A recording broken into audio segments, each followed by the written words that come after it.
चांगला प्रतिसाद आहे आणि प्रचार जो एकदम गतिमानतेने आमचा सुरू झालेला होता तो आता प्रचार अंतिम टप्प्यामध्ये आता पोहोचलेला आहे। महायुतीचे सर्व उमेदवार आम्ही सोबत एकत्र सर्वजण एकत्र सर्व कार्यकर्ते आता एक चांगला संदेश देण्यासाठी आम्ही आता बाईक रॅलीच्या माध्यमातून एकत्रितरित्या बाईक रॅली काढतोय।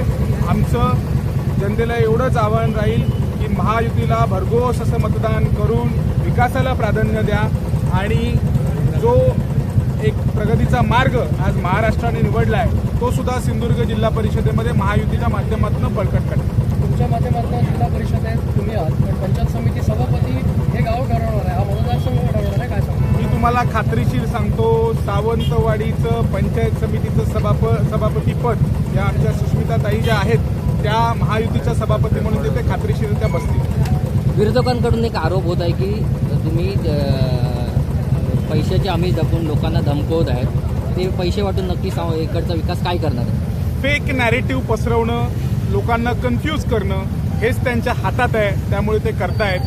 कुठलीही पॉझिटिव्ह गोष्ट ही मागच्या 10-12 दिवसाच्या प्रचारामध्ये त्यांच्या तोंडातून निघाली नाही।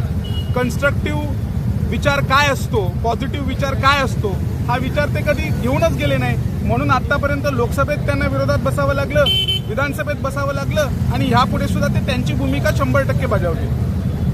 प्रमोद गावडेंच्या अश्रूची किंमत तुम्हाला मोजावी लागणार असं देखील त्यांनी विधान केलं। हे बघा, प्रमोदजी हे आमचे ज्येष्ठ नेते आहेत, भारतीय जनता पार्टीच्या विचारांवर चालणारे नेते आहेत आणि भारतीय जनता पार्टीमध्ये अशा ज्येष्ठ आणि कर्तृत्ववान नेत्याला 100% बळकटीकरण करण्यात येईल आणि त्यांचं स्थान हे भविष्यात फार उंचीवर असेल। ही संपूर्ण तळवडे जिल्हा परिषद मतदारसंघामध्ये आम्ही महायुतीचे सर्व पदाधिकारी एकत्र होऊन जे 4 गावं आहेत, तळवडे, मळगाव, नेमळे आणि निरवडे, या सर्व गावांमध्ये ही बाईक रॅली एकत्रितरित्या निघणार आहे।